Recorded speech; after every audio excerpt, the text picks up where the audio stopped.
لہٰذا ایسے میں اگر غیاث چچا کہیں سرکاری دورے پر 2-4 دنوں کے لیے کہیں شہر سے باہر چلے جاتے تو میری اور وجو کی تو چاندی ہو جاتی۔ تب وجو میرے ذریعے ٹھیلے والے کو بالکل اپنے گھر کے دروازے کے سامنے بلوا لیتی،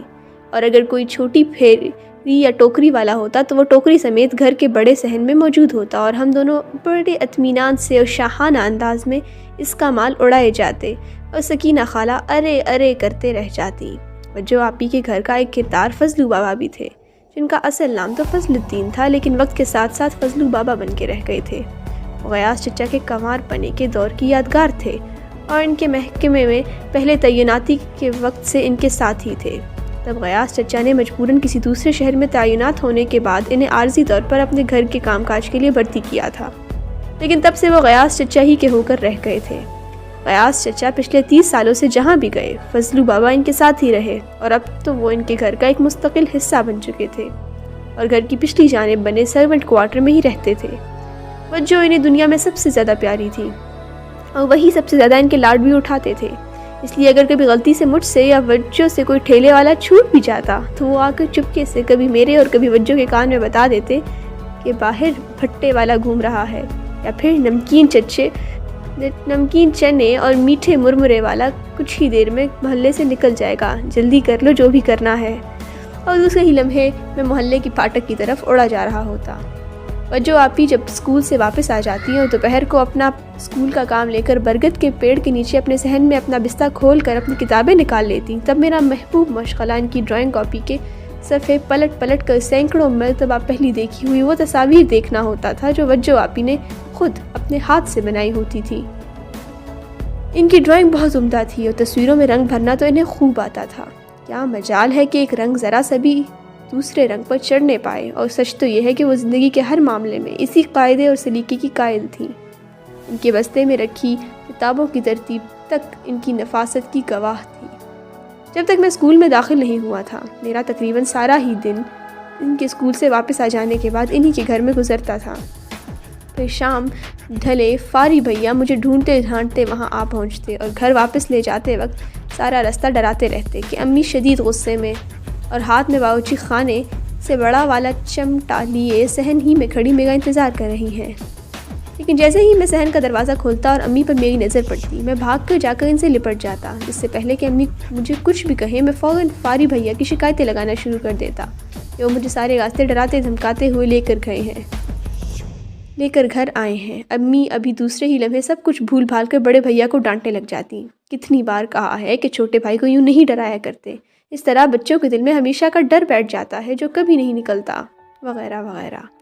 یوں ہر بار میں امی کی ڈانٹ سے بچ جاتا، اور ان کا سارا غصہ بڑے بھیا پر نکل جاتا جو بیچارے پچھلے گھنٹے بھر سے میری تلاش میں پورے محلے میں ہلکان ہو رہے ہوتے تھے۔ جو آپی جب اپنے اسکول کا کام کر رہی ہوتی تو اس وقت میرا پسندیدہ مشغلہ اپنی کچی پکی بنائی ہوئی تصویروں میں وجو آپی سے ان کے پانی والے رنگ لے کر ان میں رنگ بھرنا ہوتا تھا۔ مجھے ان کے رنگ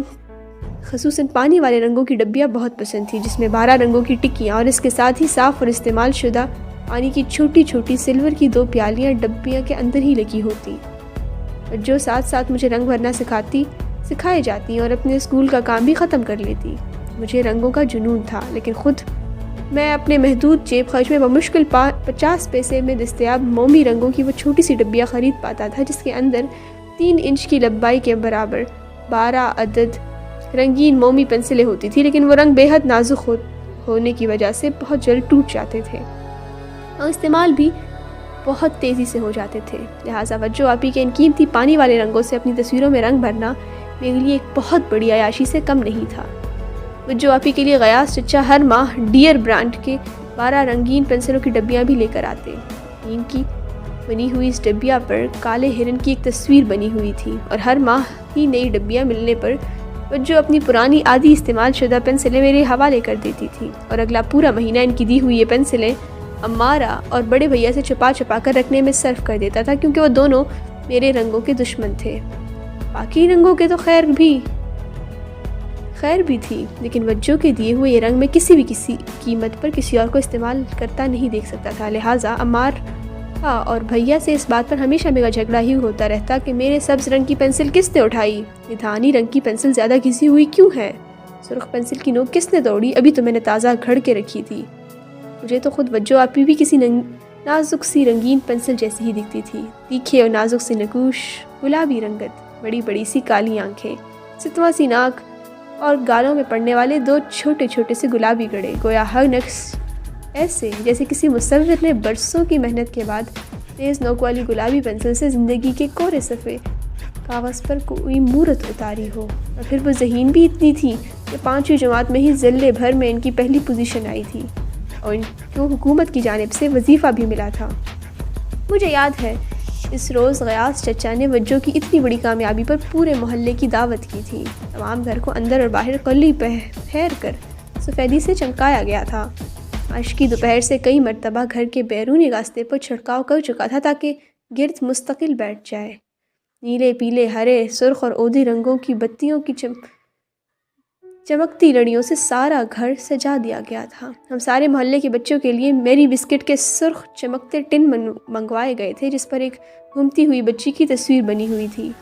غیاث چچا کو نت نئے ریکارڈ جمع کرنے کا بھی بہت شوق تھا۔ ان کے پاس ہر نئی پرانی انڈین فلم کی بہت سے ریکارڈ جمع تھے، اور اس شام بھی انہوں نے خصوصی طور پر لتا کا مشہور اکیوں کے جھروکے سے والا ریکارڈ اتنے زور سے لگایا تھا کہ اس کی آواز ہمارے گھر تک بھی آ رہی تھی۔ اسی دن سے وجہ آپی میری سہیلی کے طور پر مشہور ہو گئی تھی، کیونکہ محلے کے ایک بزرگ نے بھاگتے ہوئے میرا ہاتھ تھام لیا تھا کہ آدی میاں کہاں جا رہے ہو، کہاں بھاگے جا رہے ہو؟ میں نے جلدی سے جان چھڑوانے کے لیے کہا وجہ آپی کے گھر دعوت پر جا رہا ہوں، لیکن وہ بڑے میاں تو مجھے چھیڑنے کے موڈ میں تھے۔ پھر پوچھنے لگے بھلا یہ وجہ آپی تمہاری کون ہے؟ مجھے جلدی سے اور کچھ رشتہ تو سوجا نہیں، اس لیے بول پڑا میری سہیلی۔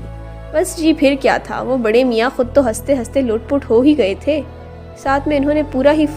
محلے میں فوراً منادی کروا دی کہ وجہ آپی کی سہیلی ہے یہ موصوف۔